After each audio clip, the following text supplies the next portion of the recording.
and everybody here around me on the panel.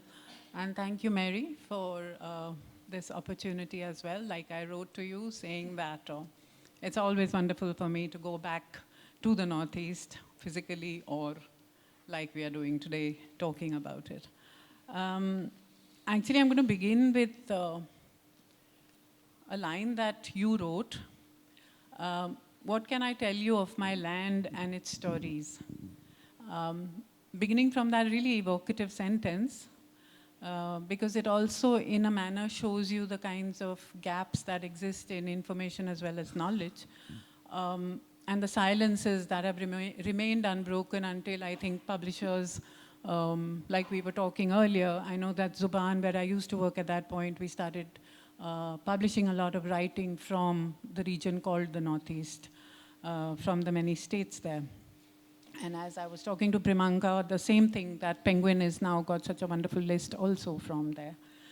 So you often traverse all these distances and you try and bring the Northeast closer to the so-called mainland.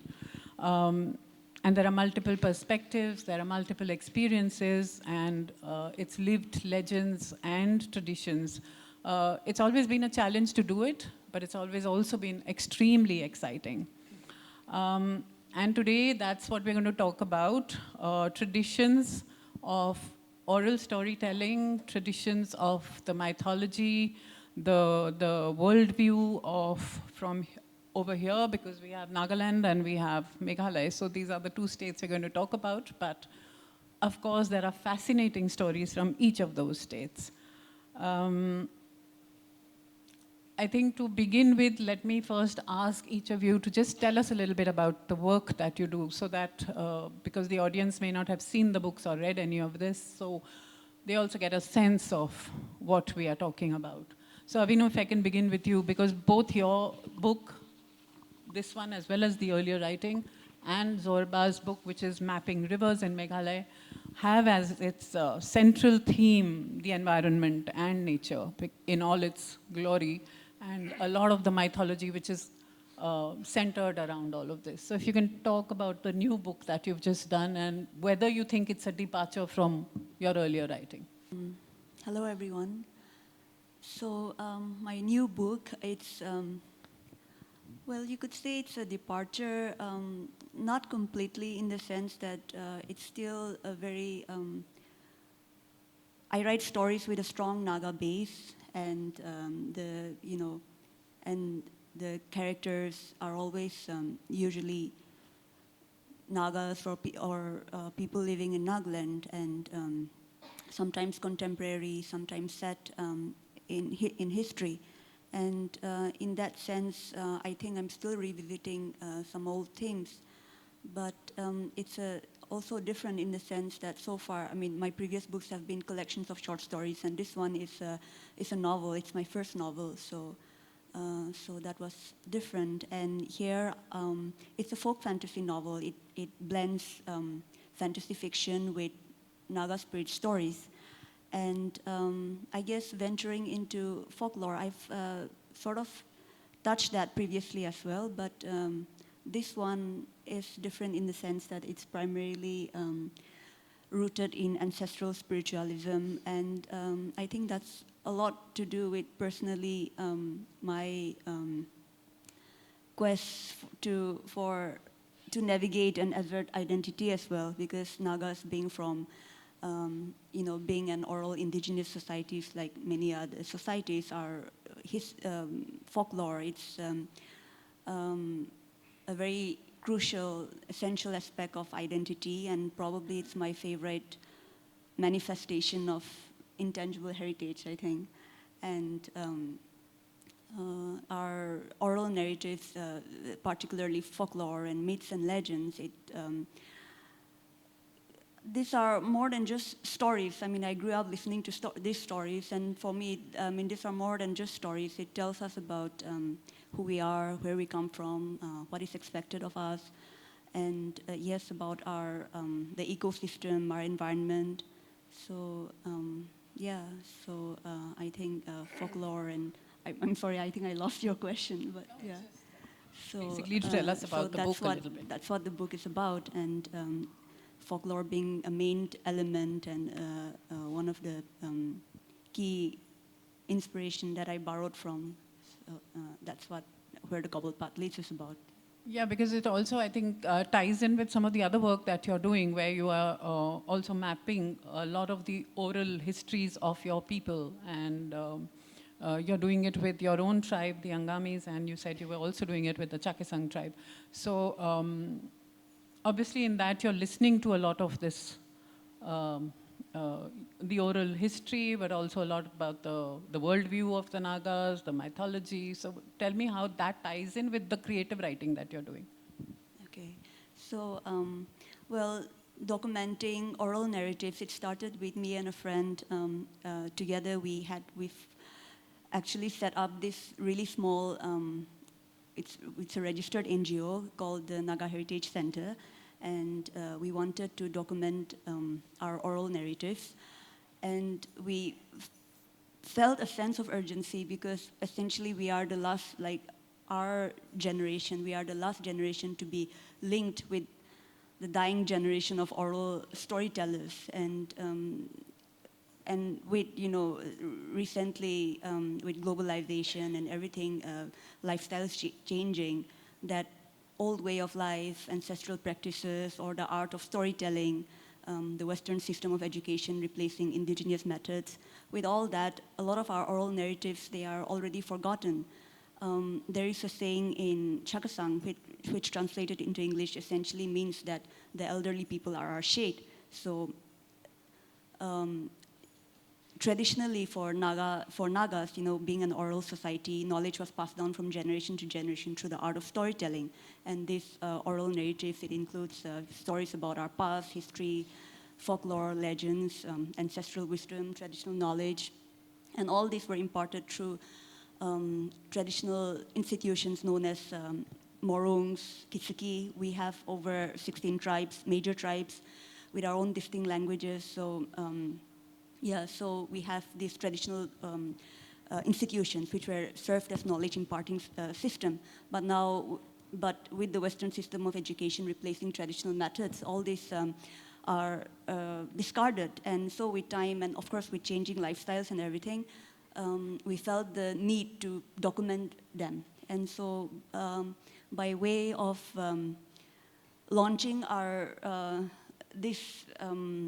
the Naga Heritage Center, we've actually brought out a first volume of stories, documented oral stories, and we are currently in the process of recording, transcribing, meeting people, listening to elderly oral narrators, storytellers, craftswomen, craftsmen, musicians, trying to record whatever we can so that we can document them later on at a later stage. So this is what we've been doing. And all this have been instrumental in me learning about, our heritage, and it's been a great source of inspiration in my stories as well. Yeah. So if I can link that with the book that you've done, which is, of course, mapping the rivers of Meghalaya, huge enterprise and very exciting. And also, I think, first of its kind, and then to put it out in this book because it has the most stunning visuals and some really great stories, the kind of stories you narrate sitting by the campfire and then everybody tells you. It's like those old shikar stories, but these are river stories. So tell us about the book and how you decided to, firstly, how you got into this, the whitewater rafting or the paddlers, or, yeah? Thanks, Preeti, and thanks so much, Mary, as well, for having me here. This is a very stellar panel in the literary world, and you're asking how we came to write the book. Actually, I'm wondering what I'm doing here, because I'm not a writer, and we wrote this book completely by accident. So the two brothers, Joe and Dan, and I, and a whole bunch of other friends who are all listed in the back, we're all river guys, outdoor people, and we wanted to continue exploring, traveling, documenting stuff that we saw. And how else better than to do it in a book form? At the beginning, we didn't know we were making a book. We were just collecting information. And it so turned out that, when you're out away a lot from your own family and from home, you have to make it seem like you're doing something productive. Otherwise, people are just saying you're like passing time and just, not being very productive. So we said, okay, pause, writing a book. So everybody's like, oh, wow, okay, they're writing a book, so they're doing research, so it's legitimate now. So eventually, that's how the book turned out. It was a very long labor of love. In all our travels in the remotest parts of our states, other parts of the Northeast as well, we've been to Nagaland paddling. It's also a beautiful place. And there's so many things which, when Mary sent me the concept for this event, this intangible cultural heritage, that's the kind of stuff that we were looking at, and we didn't know about that. That was like a good 6 to 8 years ago we started. There's stuff about people who are shapeshifters. Nowadays, you don't hear about that. We live in Shillong, which is the capital, and you don't hear about these people. And we met these kind of people. And there are spots where there's a big pool at the base of a beautiful cascading waterfall, and then an old fisherman sitting on the side, completely by chance you bump into him, and he says, yeah, and way back when, the king from this side had a war with the king on this side, and they made these rafts out of banana trunks, and they floated their small armies across, and then they had a war on the other side, and that kind of things. Like all these kind of things are completely lost and not documented anywhere, and they're just snippets of information that's peppered over the entire region. So this book is an attempt to document a small percentage, and more than anything else, it's paying, I think, homage to where we come from and the people that our ancestors were, and we hope to be respectful to it. Yeah, so if we can carry on with the respectful, because I think that's what you're trying to do also, and that's part of what we are also going to be talking about, sustainable tourism, sustainable ecotourism, and being responsible when you travel.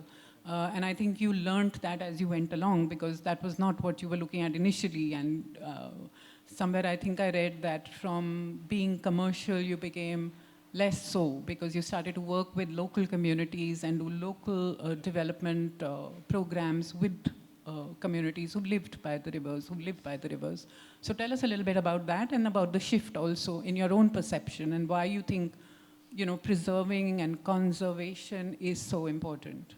I think it's see, firstly, in our state, in the Northeast, like anywhere else, almost anywhere else in India, we have high rates of unemployment. These are realities of life. Many families, they come from villages that have very little to eat. They don't have enough to make ends meet. And this is the reality of the place that we live in. So naturally, people will look at a new avenue, whether it be tourism or anything else, as an additional source of income or a primary source of income, which is fine. And when we started doing all this, a lot of people, we became friends with people from the villages, and the government also started getting interested. And we started doing things which were very touristic based. We started making trips there. A lot of other people started doing that. A lot of other people got into the tourism kind of business. And a few years of that,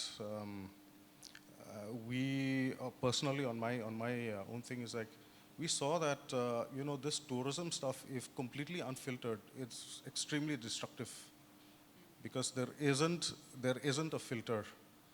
And the main filter, it's not legislation. Legislation can come, that is a filter, but the main filter has to be the people themselves.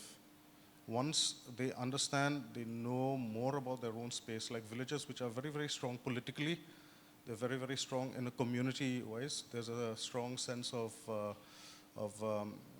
responsibility towards each other, house to house, neighbor to neighbor. These villages ended up being the tip of the spear in the tourism, the push for tourism in Meghalaya. These are the villages that became they were models, and they were really, really, in that sense, using those words, sustainable, respectful, and eco-tourism, or whatever you want to call it. Those ones did much better than the ones which were fragmented.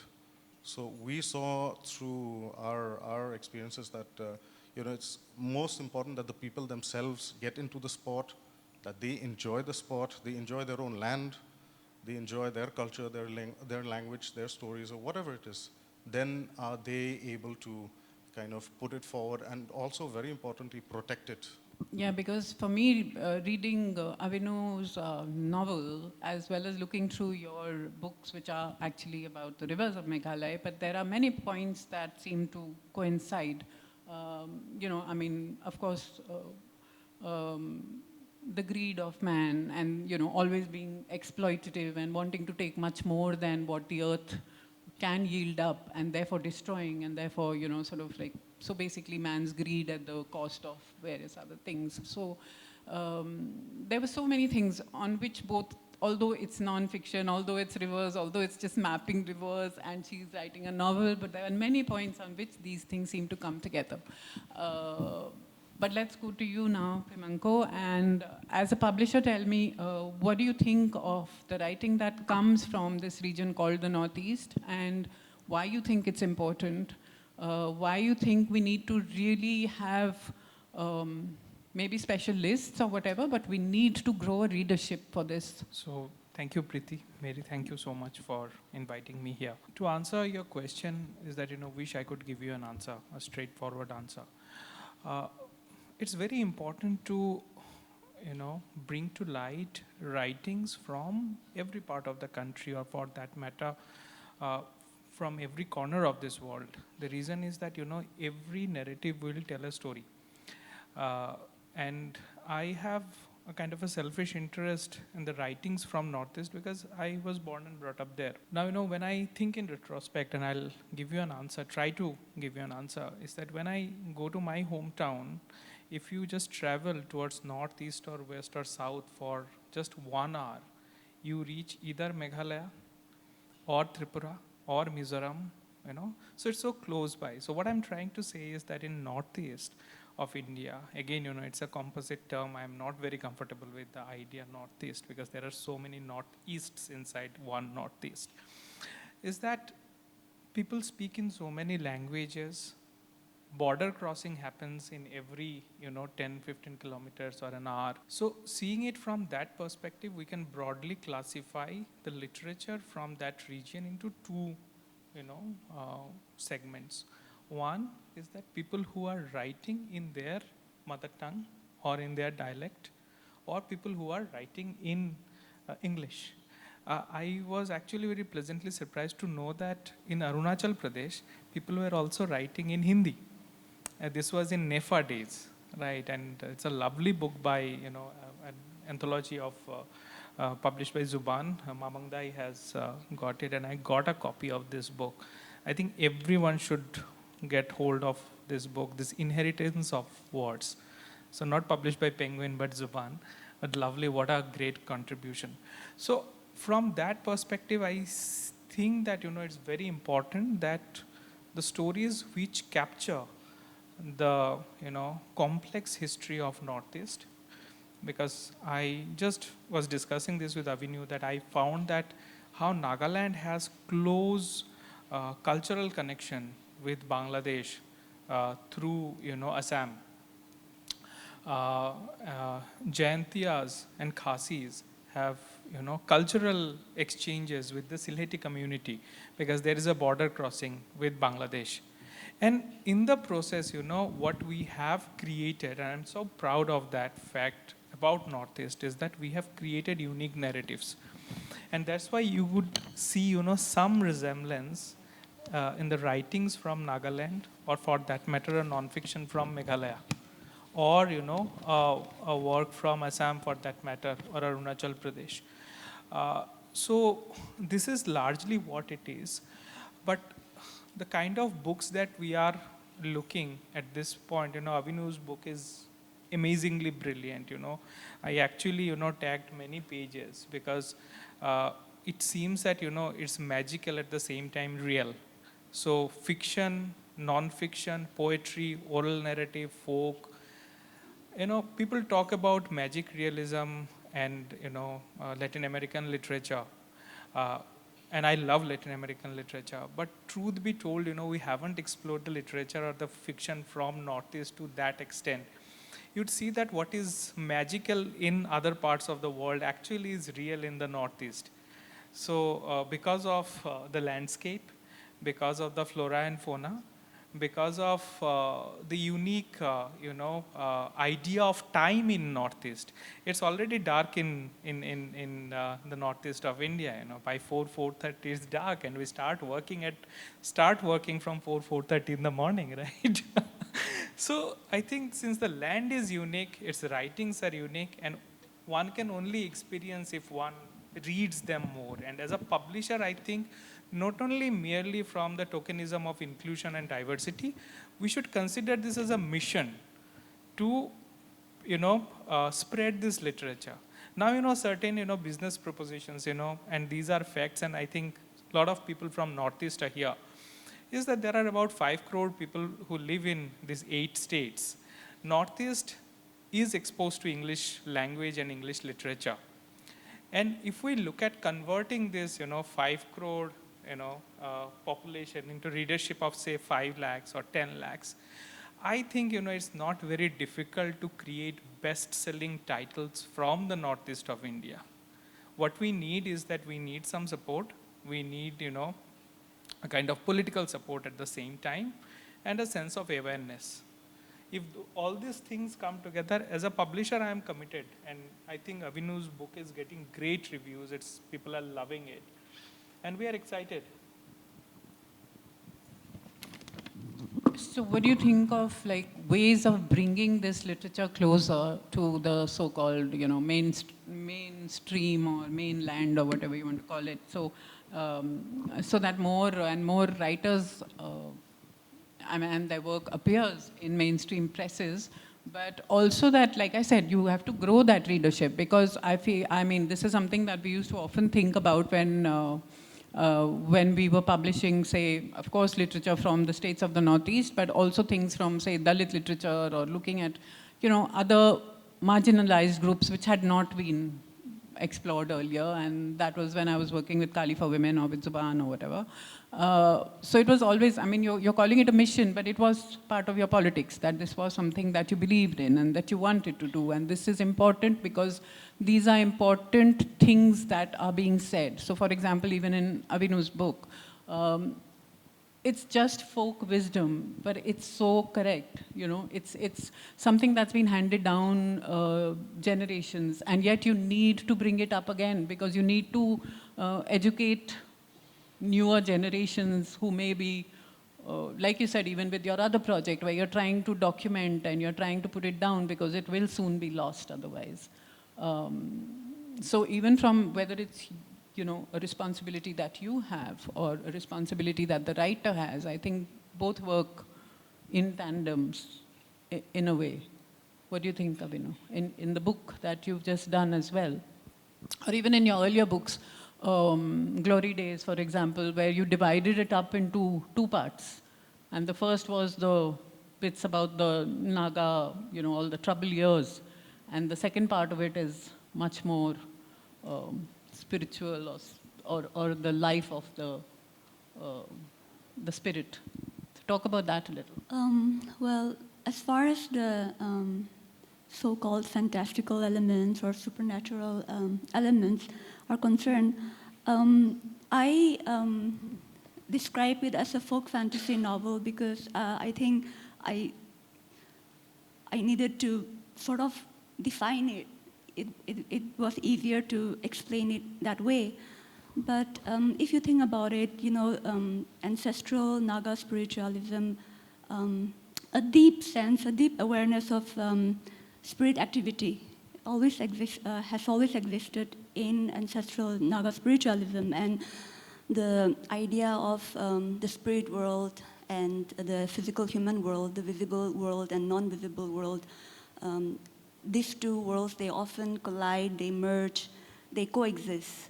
And so it, while writing and envisioning a story, it didn't feel difficult at all to imagine, the supernatural or spirits, visiting, intermingling these 2 elements from these 2 worlds. It felt quite natural to me, actually, because, I've loved listening to stories. I've grown up listening to stories, and, as a child, I would refuse to go to sleep without a story being told to me.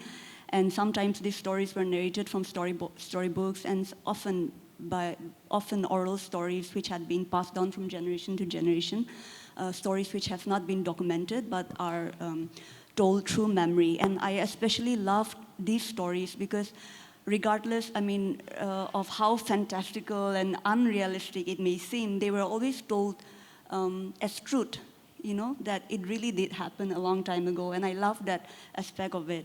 So for me, merging these two, merging supernatural elements or the spirit world, it felt quite natural because for Naga, I think it is part of our lived reality. And as far as conflict is concerned, writing for me has been such an educative journey. I've discovered, I'm still learning, and the journey still continues, but it's been very educative. And when I, initially I always found it very restrictive, the idea that writing from the Northeast is seen as one of violence and insurgency, that it's political. That was the perception for the longest time. I think it's changing now. So I was determined that I would not be this sort of writer. I was determined not to write about conflict. But as I, began documenting oral narrative with my friend Meneno, and I I would ask elderly people, for specific stories I wanted to learn. But sometimes, a lot of times, when I ask them, to tell me whatever they think I should know, and in the process, learning how to listen. Often, and most of these elderly people, they were people who had lived through the worst violence from the 50s and 60s, and for them, they would always tell me stories about conflict, and it was so important, and it was so moving, and I understood how important it was for them, to fulfill this responsibility of, sharing their stories to ensure that these have not been forgotten, that they have passed on the stories, that it has not died with them, and these personal stories are community stories as well. And then, that's when I also realized that by limiting politics, thinking that it had nothing to do with me, I was actually limiting writing. Literature is so much more than just conflict and unrest. Basically, most importantly, it's about people. And I've also realized that, we write about literature. It's one of remembrance. Because of the innumerable lives it has impacted and affected and destroyed. And so I found myself writing about politics and conflict as well. So it all comes together, but ultimately, I think at the end of the day, it sounds cliche, but we are all writing about the human experience, which is, again, ties everything together. Premanka, from a publisher's point of view, again, how would you treat this? Because I know for the longest time, we did want to publish conflict literature because we didn't know anything that had happened in those places. We didn't have 24/7 news and information which was at your fingertips the way it is now. So I know that all the years that I was growing up, I had no idea about what was happening in Nagaland or in Mizoram or Manipur or whatever. So, or Assam for that matter. So tell us about what kind of decisions the publisher takes. Is it trends, or is it something that the editors want to do? Or So first of all, I think, in general, it's the kind of a desire of the society to see, a kind of exotic Northeast suffering from conflicts. And that's nice to have a discussion in the evening in Delhi, because it's never a part of your mainland India, our mainland India. I was a student in Cotton College at the time of, those disturbed times. And I would say that even during that period, any part of Northeast is 500 times safer than a city like Delhi. Having said that, yeah, it is. Because, we never faced any problem. I don't remember. I was there for a long time. And in some of the conflict zones of the country, of Northeast India, including Guwahati, even I have seen rocket launchers, in some parts of Guwahati, But that's a different story. One thing is that, taking lead from what Avinuo was saying, that in addition to conflict, what is absolutely neglected is that, history. And especially, how Northeast played a big role in changing not only the history of India, but also the history of the world. Now, Netaji Subhash Chandra Bose went to Manipur and Nagaland, and General Sato was also there in Imphal, right? To begin with, and Avinuo, please correct me if I'm wrong, people from Nagaland were supportive of the Japanese army. But over a period of time, they supported the British. Now imagine a scenario wherein, if Nagas had supported the Japanese army at that time, India and the world would have a very different history. Why don't we think about it? That region is basically, changed the history of the world. Imagine that, I get goosebumps when I think about it. So this is another neglected, aspect. So far as decision making is concerned, it's largely editorially driven, and I don't think, that there is anything called mainstream publishing. There are commercial publishing houses and publishing houses which are mission driven. Zuban, for example, is a mission driven organization, and I really look up to that publishing house. I used to work in one of those publishing houses, and I've worked there for about 6 years. So their decision making is different. But since we work in a commercial publishing house, we need to make our books work in order to publish more books. So what we do is that, we try to identify the strongest possible narrative, because I need to sell this to my sales and marketing team. And I need to create a success story so that, I can publish another book from the Northeast of India. So, if I'm able to bring out a story which sells somewhere between, say, 5,000 to 7,000 or, 10,000 copies. Imagine in a country of 130 crore people, 10,000 copies is a bestseller, It's a pity. So then I can, think of publishing one more, because I need to, make it sustainable and eventually profitable. So to begin with, we can look at some of the strongest writings, and with support from the people, because people from Northeast, and I'm saying this more as an introspection, we are not great at marketing things, We don't know how to sell things. So we need to actually improve there. And I think that, eventually then we can look at the micro stories. For example, stories within the story. A Dalit experience, for example, or for that matter, people who live closer to Arunachal border, who suffer from identity crisis. The way I suffer from identity crisis every day.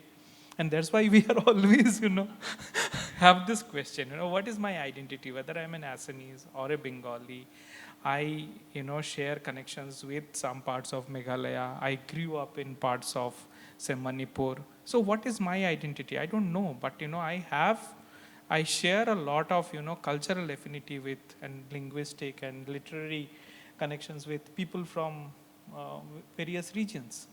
So, yeah. Yeah, that I think we all suffer from identity problems, because we have so many of them. And then we are constantly now being asked to prove many more. So I don't know about that. But anyway, I remember one of the first writers that I'd read was Easterine Iralu, as she was then, and Kire now. And I remember reading A Terrible Matriarchy, which I think was probably the first one that we had done in Zuban, and where it's about a little girl, and then this little girl is just wandering around, and she used to have this relationship with her grandmother, who was horribly strict and who used to yell at her all the time. And so all the time that the grandmother was around, they had very fractious, difficult relationship. But then after she died, the little girl was the only one who actually saw her. And it came so naturally as part of the narrative, because you just accept that, okay, so the spirits are still around us, and one fine day you will walk into the room and she is still sitting there. So I remember talking to Easterine at that point, that how does this happen, and how are both these worlds existing at the same time? So it's very much like what you're talking about, the shapeshifters that you've met. I'd be really interested to hear some story like that, and or about one of the expeditions that you've done, which was particularly interesting or challenging. Tell us a bit about, because that is what your book is about. The shapeshifter or the expedition? Either or. I'll just go back to what you had said earlier about the Japan, Second World War, Nagaland. I don't know how many people here in the audience know, but are you aware that Japan actually printed Indian rupee notes, currency notes? Yeah. And my cousin, who's an avid collector of all kinds of things, he's got a few notes in his house, and he's framed them up nicely on double-sided glass, so you can see the front and the back, because it's a note, right? And I was blown away when I saw that, and I was like, what is this? And he was like, yeah, the Japanese printed money, Indian rupees. They were that confident. And obviously those are, you don't find them. So, sorry, I've lost the... No, but I also want to cut in on that one about the Japanese, because I remember going to that Yashaguni shrine in Tokyo, and so they don't, of course, call it the Second World War. They don't even refer to it, and because that was the only time that they ever lost a war. So they don't want to talk about it, something like blank pages of history kind of thing. And I remember, but there is a photo of Subhash Chandra Bose, and this particular Imphal and all that battle is mentioned, and that tennis court wala thing, that little bit is there, but that is it. They don't, that is a period that they totally blank out on. Just to add to one thing, I'm sorry, I'm interjecting, is that, if you go to War Cemetery in Kohima, you will see that War Cemetery is full of people from Japan, and they're still looking for their people. And what Zorba said that, is that it was at that time when they became overconfident, it was at that time they started brutalizing the Naga people. And probably it was at that time the community decided to go against the Japs. Sorry, I've lost the... No, I just wanted to hear one of your interesting stories about the expeditions, because here too there are little write-ups from various people as they traveled on. Right. So I'll share two quick ones. One is about the worst driver that Meghalaya has ever produced, a logistics driver, the guy who shuttles things. So he's the worst driver ever. So Ford, the car company Ford, had come in, sponsored some of the boys, some of the kayakers, some vehicles, a fancy big Ford Endeavor, fancy vehicle, said, here, you boys try and destroy our cars and see how far you get with them. They drove around India, kayaking all over the place, landed up in Meghalaya. In Meghalaya, it reaches the hands of, I think here in the book, I'm trying very hard to not say his name in public, but here in the book, we call him Mr. Ford. So Mr. Ford, in Khasi, we'll say Ba is prefix for Mr. So Ba Ford is the worst driver Meghalaya has ever produced. He drives the vehicle to middle of nowhere to pick up the boys with no fuel, runs the car completely dry, puts diesel, I think, into the coolant tank of a Ford Endeavor, destroys that machine. And then we have sat phones are illegal in India, so there's a gray area of a satellite messenger. So it's like a text message thing, but just purely on satellite. And actually, should not say this in public because that's the way. So, anyways, so the boys start frantically messaging me, "Where's Mr. Ford? Where's Ford?" No idea. And then I have to send 2-3 teams on the ground. Actually, interestingly, 2-3 teams on the ground. They were all on 3 were on Royal Enfields. And 2 of them broke down. Only 1 was left, and 1 reached. So they actually reached the guy, and then they found him camped by a very beautiful spot. "What are you doing here?" "The view was nice, so I stopped here." And where's the rest of the team? And he basically never went out to look for these guys and never did anything. And so he then went on being the worst driver for the kayakers. Then he went on to be, somehow, I don't understand, but he became the best driver for the cavers, which are another lot of people who have also brought us some amazing books. So like our expeditions, many times they were funny, but we also had really, really heartbreaking things. We've lost 2 people during the course, not because of, but during the course of writing the book on rivers. One was from the UK and one was from the US. And both of those are a whole other story. But then these are things where their own families reached out to us and said, please continue with the book, please finish it. It means that much to us. And about the shapeshifters, very quickly, there was in a village, in a small town called Ranikor, and we're sitting having tea, and we're asking the people, do you know about this, do you know about that? It's like, yeah, there's this lady who turns into a crocodile. When the flood waters are very high, she goes out and helps to look for the bodies of people who have been pulled away during the floods. And if it's not during those times, she'll also warn people, fisher people, like people who take out their boats and that kind of thing. Please don't go there, there's a submerged rock, please don't go there, it's a strong current and like all that. And we were like listening, drinking our tea, and we're like, yeah, it's fine, interesting. Just made up, exaggerated, choro. And then the person telling us, would you like to meet her? And this is in a dimly lit, very, very small shack. It's raining outside. And, it's a bit spooky. So he's like, would you like to meet her? And we're like, oh, I thought this is like a story from long ago. And she's like, no, she's behind you. And we just like, all the hair on our hands, everything was just standing. And we turned around and there was this lady, really tall lady, and she's staring down at us and like, I don't talk about these things. And then she turned around and she left the room. So, there's a lot of these kind of experiences where,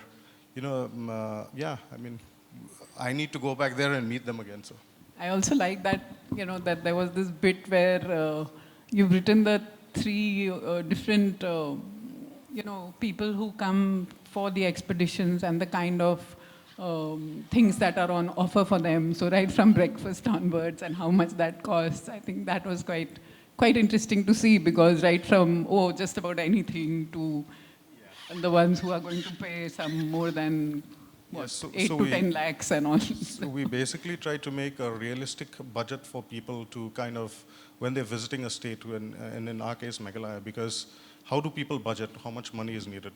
So in that sense, we wanted to come up with this 3 very simple thing. And one was the dirt bag. I've forgotten the names, but we gave some really ridiculous names. But the dirt bag budget was you're stripped down to the core. So even the shopping also that we had suggested that they take home as souvenirs was second-hand clothes that are sold in the local markets on the ground, because that's almost the cheapest thing. But on the ground, a jacket, say a Nike jacket, which you can buy in a showroom here in CP for about 30,000 rupees, you'll get there for 200 bucks. So that was in that menu. Then the mid-range one was also realistic, but I think it's called the Banker's Brazier's Samundari. That's the most expensive one, and we just basically did a 5-minute Google, what is the most expensive food dish in the world, and that was the name, so we just like, give that name. So. Yeah, well, that's really interesting. Anyway, let's open it up for some questions in the audience, if you have something. There don't seem to be any questions or comments coming up. Should we wind up, or do you want Avinuo to read a little bit from her book as a ending? Why don't you do that? This is from chapter 28 of the novel. The protagonist is a young girl named Vime, and she travels to the in-between, which is a supernatural space between the physical and supernatural world. So this is after she returns, and when she returns, it's like she wakes from a dream, and there's a lot of skepticism regarding her journey and where she's been and all the things she's seen. So this is somewhere towards the end, and so it goes. Who knows what wonders life holds for each of us? And how do we make sense when so many voices clamor to explain life's unexpected turns? One day, after finishing her homework, Vime thoughtfully looked out her room window, journal and a pen in hand.